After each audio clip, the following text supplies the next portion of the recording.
why not sit back, relax, and take things easy like a Sunday morn?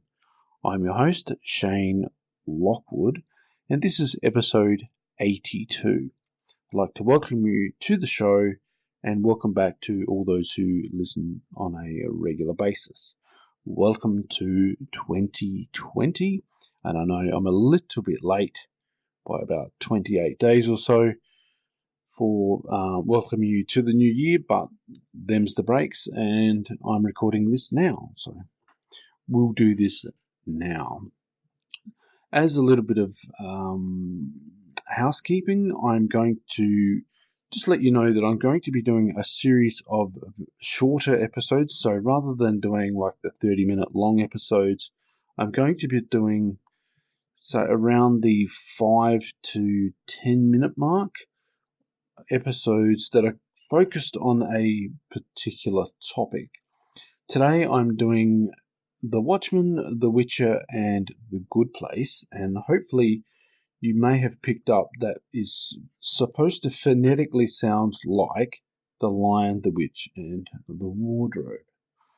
It might not work, but them's the breaks.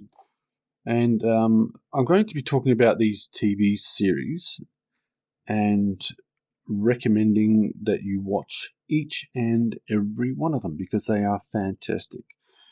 First up is The Watchmen. The Watchmen is based on the graphic novel by Alan Moore, and the artist for that was Dave Gibbons.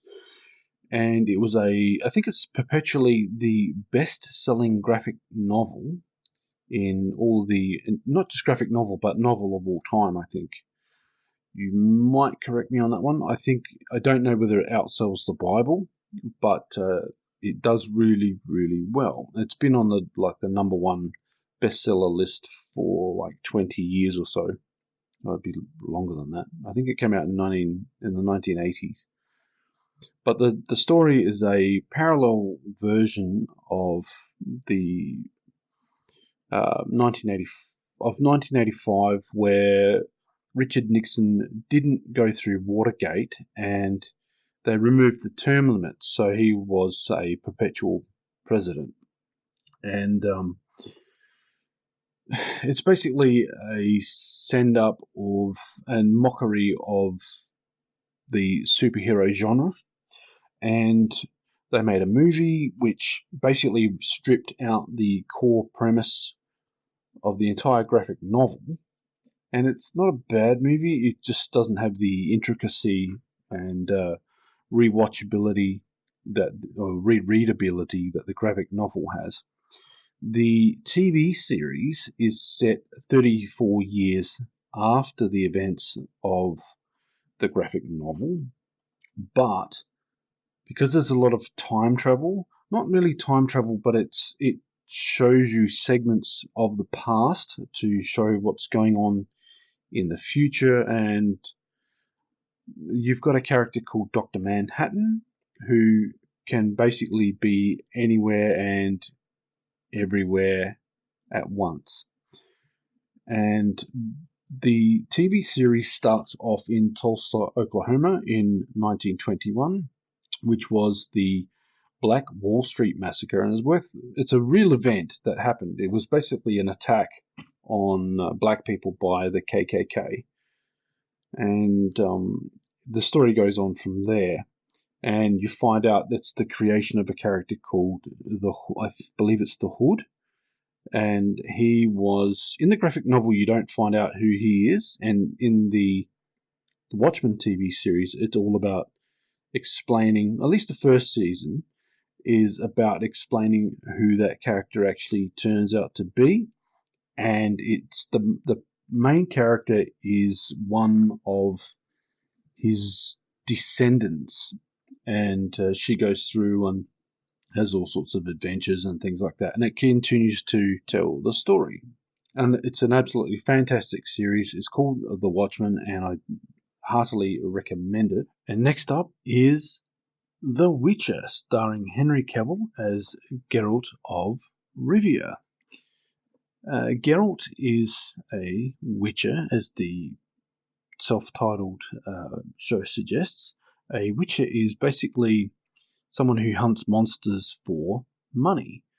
But the long story is that he has the elder blood, which means that his eyes are yellow and he has grey hair, and he can see the effects of magic and also cast a few spells and things like that.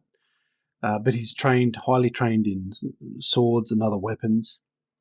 And I've never read the books, but I've heard that they're really, really good. Obviously, they inspired the TV series and the video games.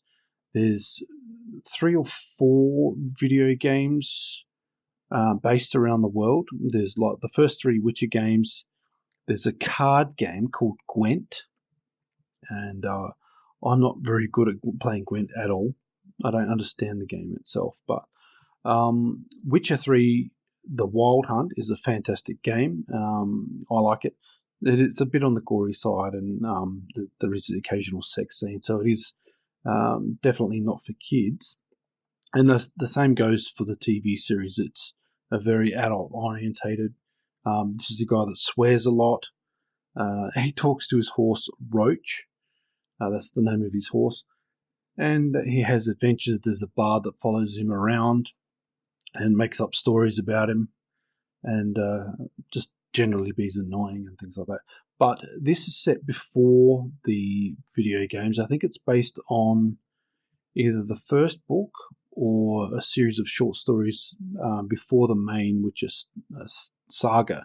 But the funny thing is, the saga, the story itself is not necessarily about Geralt himself, but a character called Ciri, who has the elder blood, but she's not a witcher. She trains to be a witcher, I think, later on, but she eventually becomes like a really, really powerful magic user.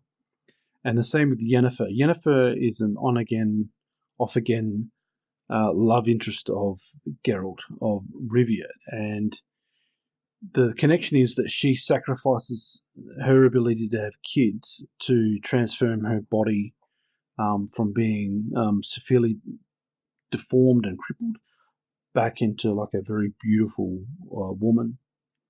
And Geralt also had to forego the ability to have kids in his transformation to becoming a witcher and stuff like that.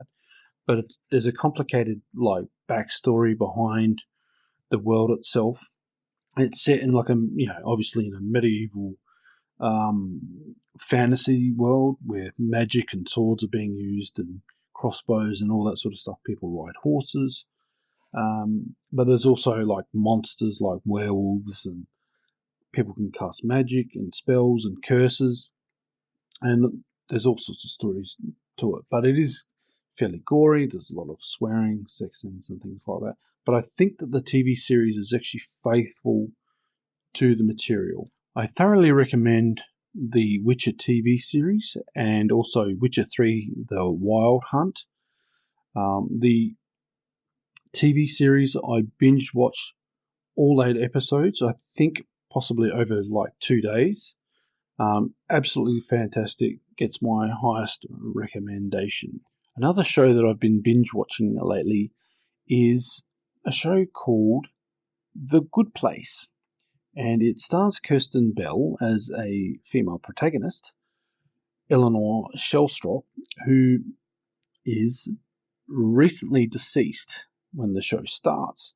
She doesn't know she's deceased and is greeted by Ted Danson's character, the architect, who indeed tells her that she is deceased, and that not only is she deceased, she made it into the good place after she died, the allegory for heaven. However, she doesn't believe it. She doesn't believe that she's dead. She doesn't believe that she's in heaven because she lived a really, really selfish life. And you find out later through flashbacks and storytelling of how bad she actually was. Very self-centered and greedy and all that sort of stuff. So she starts to doubt herself being there and thinks it's a mistake, and then tries to investigate, and there's all sorts of adventures and wild and wacky antics. My favourite character, I think, obviously is Eleanor, not because she's selfish, but who she becomes later on in the show, because I think there's 4 seasons. Yeah, there's 4 seasons. I'm up to episode 12 of season 4. There's 2 episodes that haven't aired yet, so it'll be a couple of weeks before that finishes.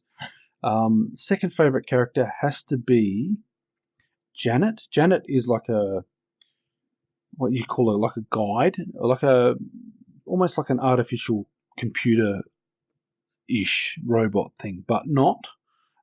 So she has all the knowledge of the universe since time began, and you can ask her for anything and any object or any question, and she'll provide the answer. But she starts to glitch. The good place starts to glitch. And there's all sorts of things going on behind the scenes. There's rivalries between the good place and the bad place. Then there's neutral places. And it's just hilarity ensues. It's just madcap laughter and just straight compelling entertainment. It's very entertaining. And it's addictive viewing. You just want to find out what happens next with these characters. And yeah, it's just absolutely amazing. There's callbacks to things where you have to... Oh, that's the thing. Part of the humour, there's different shop fronts, and there's puns for the names of the shops. Absolutely hilarious. I love the show, and I couldn't recommend it to enough people. It's absolutely fantastic. It is PG, so if you do go and watch it in front of your kids, there are adult concepts. It's not heavy on the adult concepts. There's no swearing. So instead of, well, I won't swear on my podcast, but you may hear her say ash hole rather than, well, the alternative, and shirt rather than the alternative, and fork instead of, well, the alternative. And it goes on and on like that. There's also, if you are very, very observant and are very willing to hit pause, every building has a shop front where there's all these pun-related names for the buildings, and they're absolutely hilarious. Some of them you've got to stop and read it and go, oh, that's a phonetic joke and things like that. But it's another show that I very, very heartily recommend. So get onto it. Oh, and look out for a few special cameos. Interesting. So I'm going to leave it there, and I'm going to wish that 2020 is going to be one of your best years ever. Make it happen. Write a list of things that you want to accomplish and get out there and do what you can to try and get these things done. Please take today, the rest of today, and the rest of the week easy like a Sunday morn. I'll see you in the next podcast. Bye for now. Oh, and I forgot. The code word is improv. IMPROV, improv. Please use it in your communications with me. All the contact details to let me know that you've listened to the show should be in the show notes. Catch you next time.